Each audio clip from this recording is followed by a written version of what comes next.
नमस्कार साथियों, मैं आपका मित्र, आपका साथी, आपका भाई हरपाल दादरवाल। उम्मीद करता हूं तबादला नामक इस बीमारी को छोड़कर आप रोग मुक्त होंगे, भय मुक्त होंगे, आनंदित, प्रसन्न और आपके जीवन में लगातार हर्ष और उल्लास बना हुआ होगा। साथियों, लगातार तबादला नामक इस बीमारी का हमेशा के लिए स्थायी समाधान करने के लिए मैं राजस्थान एकीकृत शिक्षक महासंघ का प्रदेश अध्यक्ष होने के नाते संगठनात्मक रूप से, जिम्मेदारी पूर्ण रूप से कह रहा हूं कि हमारा संगठन, आपका संगठन लगातार प्रयास कर रहा है और भी भाई प्रयास कर रहे हैं, चाहे वो माध्यम कोई भी हो। लेकिन मेरा विरोधाभास उन लोगों के साथ में था, है और रहेगा जो भीड़ इकट्ठी करने, रसीद काटने के लिए आपका सहारा लेते हैं, आपको इस्तेमाल करते हैं, लेकिन तबादलों के नाम पर पॉलिसी का डंगा, स्थायी पॉलिसी का डंगा ले जाकर मुख्यमंत्री साहब को धन्यवाद देते हैं। ऐसे के साथ में हरपाल दादरवाल का विरोध था, है और रहेगा। उनको हरपाल दादरवाल का जो कुछ बिगाड़ना है बिगाड़ ले। मैं तो कहता हूं उनसे, हरपाल दादरवाल को सस्पेंड करवा दीजिए, बर्खास्त करवा दीजिए, नौकरी से हमेशा के लिए पद मुक्त करवा दीजिए, लेकिन कम से कम ये झूठी वाहवाही के चक्कर में, अपने नंबर बढ़ाने के चक्कर में इस पॉलिसी नामक बीमारी को अंग्रेजों की तर्ज पर फूट डालो, राज करो की नीति पर ना ले जाइए। और मुख्यमंत्री साहब के पास यदि आपका जाना होता है तो ट्रांसफर, एक बार तो ग्रेड थर्ड के ट्रांसफर सभी के होने चाहिए। मेरी बूढ़ी मां और बाप, किसी का पति, किसी की पत्नी, किसी के होनहार बच्चे आस और उम्मीद लगाए बैठे हैं सालों से। मैं हमारे शारीरिक शिक्षक प्रकोष्ठ के अध्यक्ष हरपूल जी गढ़वाल जी की वो बात लगातार याद करता रहता हूं। कई बार मैं स्टेटस पे लगाता हूं, वो दिल्ली में कह रहे थे, दहाड़ रहे थे, और मैं उस शख्स से भी मिला जालोर के रानीवाड़ा में। दादाजी बन गए हैं। शादी हुई थी तब नौकरी लगे थे, बच्चों की शादी कर दी, दादाजी बन गए, 3 साल बचे हैं। कई मेरे माता बहने, सुनील महिला भाई, पिताजी भयंकर बीमारी से पीड़ित हैं, ट्रांसफर की जरूरत है। सामाजिक रूप से एक तरह से हाशिए पे रख दी गई। अभी शाम को किसी साथी ने मुझे ट्वीट किया, भेजा, मैंने भी मेरे ट्विटर हैंडल से ट्वीट किया कि ग्रेड थर्ड का मास्टर बनने के बाद भी बीननी ना मिल रही। सास लड़ा कह रहा कि ब्याह तो कर दिया, लेकिन ये तो 500 किलोमीटर 700 किलोमीटर दूर पड़े है। हमारी छोरी को ध्यान कौन रखा है? हमारा छोरी का वो बड़ा बाड़ा बच्चा ने कौन फटाओ? वो हालत बहुत गंभीर है। जानवर, गली मोहल्ले के कुत्ते भी एनआरआई समझकर भौंकने लगे हैं। कुछ समय पहले मैंने एक वीडियो डाला था कि थर्ड ग्रेड ट्रांसफर यदि हो जाता है तो एक ऐतिहासिक खुशी।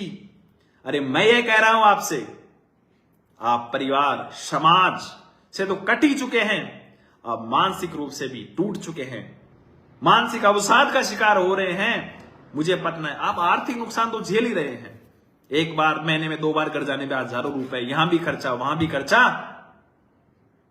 और रिश्ते नाते तो अपने आप में बिल्कुल अलग ही हो गए, पहचानना बंद कर दिया। क्या किया जाए उसके लिए लगातार लड़ रहे हैं।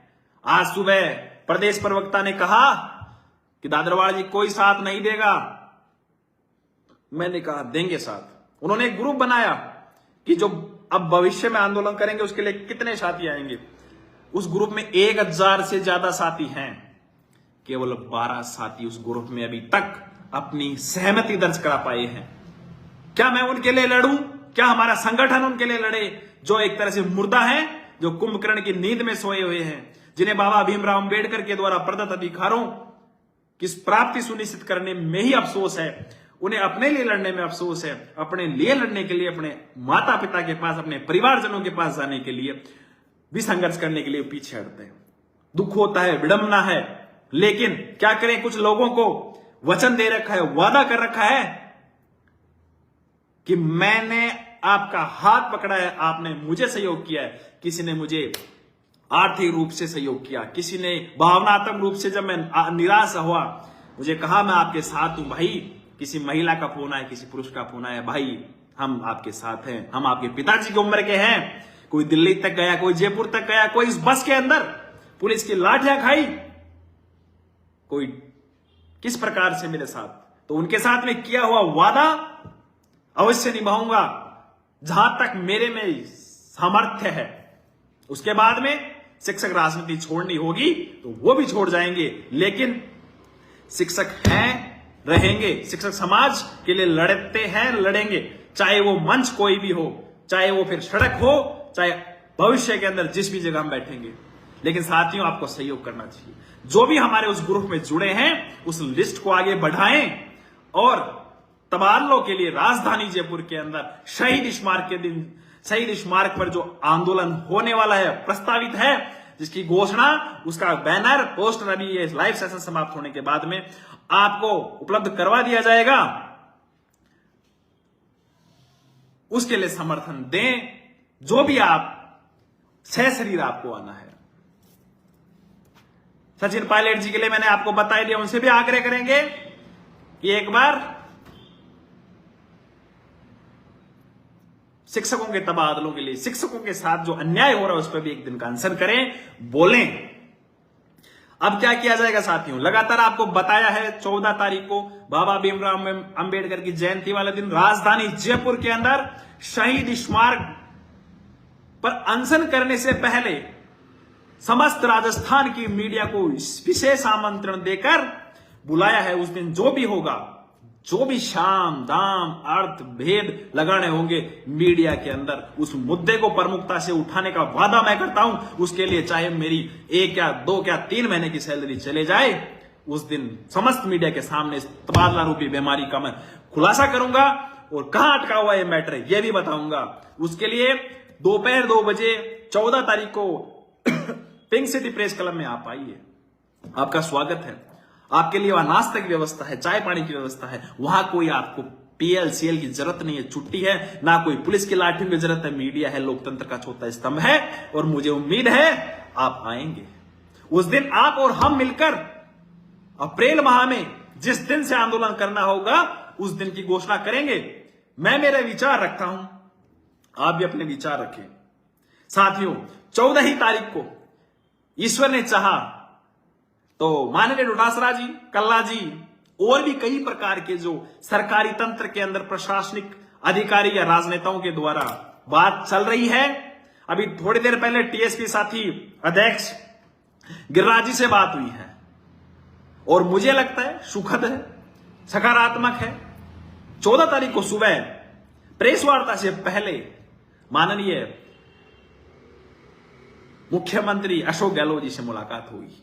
ये अच्छी बात है। अशोक गहलोत जी से मुलाकात होगी, शासन और प्रशासन प्रेस वार्ता स्थगित करने के लिए कहेगा, लेकिन मैं आपको वचन देता हूं 2 बजे पिंक सिटी प्रेस क्लब में आपका ये भाई आपसे पहले आपको उपलब्ध रहेगा पूरी तैयारियों के साथ में, आपके इंतजार के अंदर।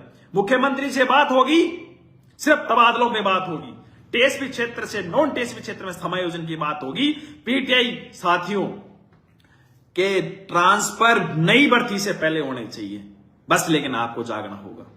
मुख्यमंत्री से मुलाकात होने के बाद में यदि होती है तो हम प्रेस वार्ता करेंगे और प्रेस वार्ता के दिन मैं आपसे कहना चाहूंगा कि ये रोजों का मुस्लिम धर्म की जो रमजान का जो पवित्र महीना चल रहा है, अभी हमने नवरात्रों की समाप्ति की है।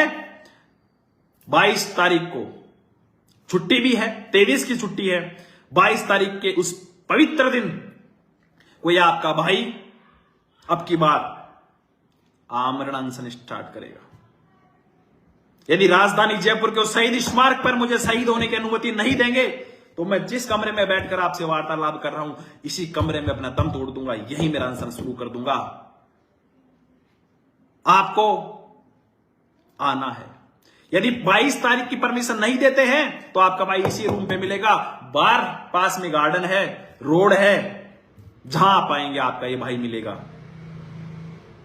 और ये लड़ाई अब की बार अंतिम होगी, लड़ूंगा, क्योंकि रोज रोज मुझे भी ताने नहीं सुने जाते, चाहे वो परिवार के हो, चाहे कुछ तथाकथित शिक्षक संगठनों के उस नेताओं के हो, चाहे राजनीति के हो। अरे मीडिया के साथी भी कहने लग गए, हरपाल जी अब कितनी खबरें दे आपकी, आपके टीचर्स तो आपके साथ नहीं है।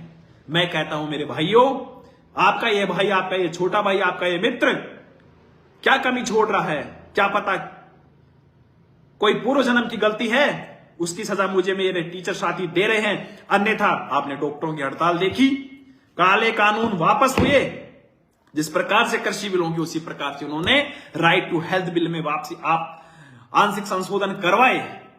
आपने देखा होगा कभी किसी शिक्षक की मौत हो जाती, कभी कौन हमला कर देता है, लेकिन कुछ समय पहले वकीलों ने प्रोटेक्ट एक्ट अधिनियम पारित करवाया। क्या टीचर्स को नहीं करवाना चाहिए?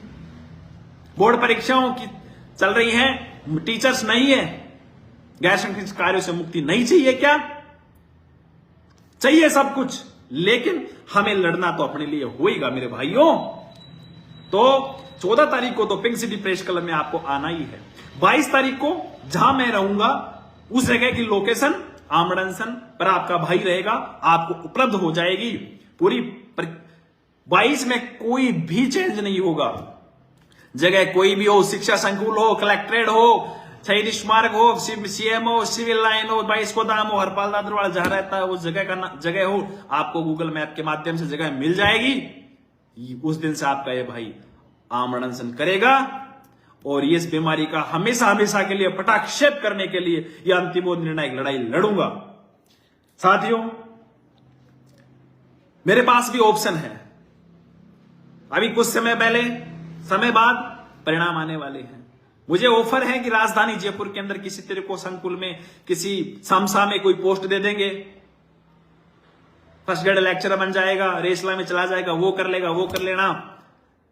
लेकिन साथियों, मैंने उनसे साफ कह दिया, अरे मेरी कोई मांग बड़ी है ही नहीं, कोई आपको आर्थिक नुकसान में कर नहीं रहा, मेरी तनख्वाह तो खुद ना आपने रोक रखी है। साथियों, पिछले 2-3 महीने से मुझे इतना परेशान कर रखा है जिसकी सीमा नहीं है। कभी पीएल स्वीकृत नहीं करते, कभी क्या नहीं करते, क्या नहीं करते, लेकिन कुछ साथी है उनका सहयोग मिलता रहता है। और जो भी साथी लाइव सेशन से जुड़े हैं उनसे निवेदन है कि आप इस महायज्ञ में आहुति दें। मैं आपसे हाथ जोड़कर आर्थिक सहयोग की अपील करता हूं, क्योंकि साथियों मुझे तनख्वाह दे नहीं रही और आप महीने में 2 या 3 बार भी घर चले जाते हैं, घर पे खर्चा लगे, वहां खर्चे लगे। लेकिन साथियों, आपसे मैं हाथ जोड़कर आर्थिक सहयोग की अपील भी करता हूं और 14 तारीख और 22 तारीख के लिए आप तैयार हो जाइए। थोड़ी देर में आपको पोस्टर बैनर मिल जाएगा, उसका अधिक से अधिक अपने जमीर को साइड में रखकर प्रचार करें, प्रसार करें, स्टेटस लगाएं, रील्स बनाएं, कुछ भी करें, लेकिन आप तैयारी करें, सहयोग करें। आपसे निवेदन है, मैं किसी भी प्रकार से किसी भी साथी से कोई मनभेद नहीं रखता। मतभेद अवश्य हो सकते हैं साथियों, लेकिन मेरा साध्य पवित्र है, साधन भी पवित्र है। आप जो भी आर्थिक सहयोग के रूप में 1 रुपया देते हैं, उसका भी जरूरत आने पर मैं हिसाब अवश्य दूंगा। इसी आस और उम्मीद के साथ आपका ये भाई आपसे विदाई चाहता है और आप सभी से शुभकामना भी चाहूंगा। क्या पता दोबारा लाइव सेशन हो, 14 तारीख से पहले व्याख्याता का परिणाम आ जाए, तो व्याख्याता परिणाम के लिए मैं सफल हूं, उसके लिए मैं आपकी शुभकामना भी चाहूंगा। और मिलते हैं 14 तारीख को। शुभ रात्रि, धन्यवाद।